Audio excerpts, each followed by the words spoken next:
ಈಗ ನಿಧಿ ಸಿಕ್ಕಂತ ಸ್ಥಳಕ್ಕೆ ಈಗ ಪುರಾತತ್ವ ಇಲಾಖೆ ನಿರ್ದೇಶಕರು ಈಗ ಭೇಟಿ ಕೊಟ್ಟಿದ್ರೆ ಅವ್ರನ್ನೇ ಮಾತಾಡ್ಸ್ತಾ ಹೋಗ್ತೀನಿ.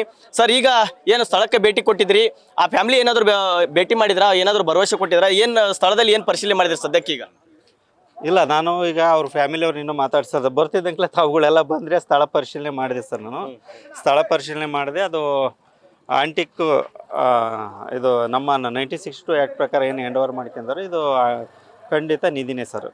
ಅಲ್ಲ, ಈಗ ನಿನ್ನೆ ಕೇಂದ್ರದ ಪುರಾತತ್ವ ಇಲಾಖೆ ಅವರು ಅದು ನಿಧಿ ಅಲ್ಲ ನಿಮ್ಮ ಸ್ವತ್ತು ಅಂತ ಹೇಳಿದ್ರು. ಈಗ ನೀವೇನು ಹೇಳ್ತೀರಿ ಇದಕ್ಕೆ ಸಂಬಂಧಪಟ್ಟಂಗೆ? ಸರ್, ಕೇಂದ್ರ ಪುರಾತತ್ವ ಇಲಾಖೆಯವ್ರು ಏನು ಮಾಹಿತಿ ಕೊಟ್ಟಿದ್ದಾರೆ ನಾನು ಇದುವರೆಗೂ ನೋಡಿಲ್ಲ ಸರ್. ಅವ್ರು ಏನು ಮಾಹಿತಿ ಕೊಟ್ರಂತ ನಿಧಿ ನಮ್ಮ ಆ್ಯಕ್ಟ್ ಪ್ರಕಾರ ನಾವು ಹ್ಯಾಂಡ್ ಓವರ್ ಮಾಡ್ಕೊಂಡಿವಿ. ಏನು ಪರಿಹಾರ ಕೊಡ್ಬೋದು ಅದನ್ನು ನಾವು ಜಿಲ್ಲಾಡಳಿತ ಜೊತೆ ಚರ್ಚೆ ಮಾಡಿ ಪರಿಹಾರ ಕೊಡ್ತೀವಿ ಸರ್.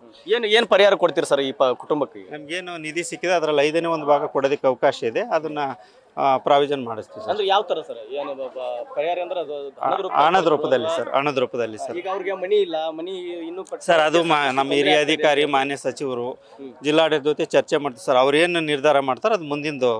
ಅಲ್ಲಿ ಇದುವರೆಗೂ ಇನ್ನು ಜಿಲ್ಲಾಡಳಿತ ಅವ್ರಿಗೆ ಏನು ಭರವಸೆನೆ ಕೊಟ್ಟಿಲ್ಲ, ಅಧಿಕೃತವಾಗಿ ಏನು ಹೇಳೇ ಇಲ್ಲ ಅವ್ರಿಗೆ. ಸರ್, ಈಗ ಹೋಗ್ತೀವಿ ಸರ್, ಹೋಗಿ ಭೇಟಿ ಮಾಡ್ತೀವಿ ಸರ್. ನಾವು ನಿಮ್ಗಾದ್ರೂ ಮಾಹಿತಿ ಇದೆ? ಜಿಲ್ಲಾಡಳಿತ ನಿಮ್ಗೆ ಏನಾದ್ರು ಮಾಹಿತಿ ಕೊಟ್ಟಿದಾರಾ? ಈ ತರ ಮಾತಾಡಿದ್ದಾರೆ ಸರ್.